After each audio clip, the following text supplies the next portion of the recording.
Hi, and thank you for joining me for another episode of A Word in Season.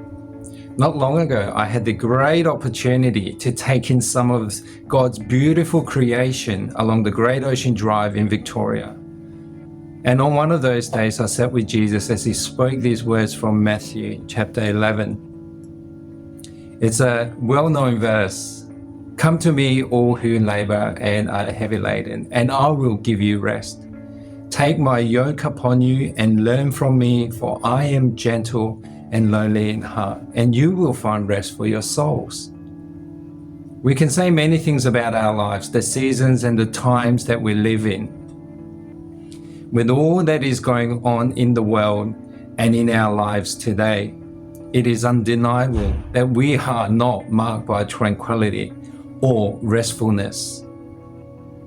Our work which God has blessed us with, our families, our church, our friends, with all these things our diaries can fill up very quickly.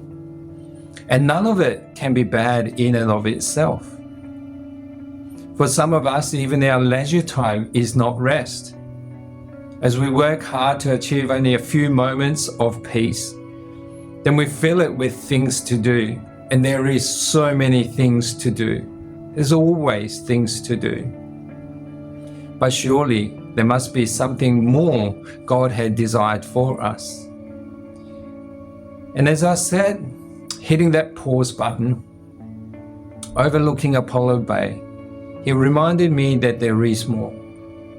God offers a rest that soothes our soul from a life surrendered to Jesus in faith, to take up his yoke and to learn from Jesus himself. For when sin entered the world, we could no longer enjoy the deeper rest God intended for us. We needed a new creation, a new way, and this is exactly what God has provided to us through his Son, Jesus. As 2 Corinthians 5:17 says, if anyone is in Christ, they are a new creation. And as I sat and pondered, reflecting on the different seasons of life, and recently, with the wonderful blessing of being a church plant at Honeywood, he called for intimate friendship. Come. Martin Luther said, if we obey God's law without a belief that we are already accepted and loved in Christ, then in all our good deeds, we are really looking to something more than Jesus to be the real source of our meaning and happiness. In that, if we aren't sure of God's love for us in Christ, if we don't rest in his love, we will choose to reject God's invitation to rest our souls, but live in faithless striving. No matter how good our intentions may be, it will be a faithless striving. For every sin is rooted in the great desire for something which comes because we are trusting in that thing rather than in Christ for our righteousness, our salvation, our significance, and even our worth.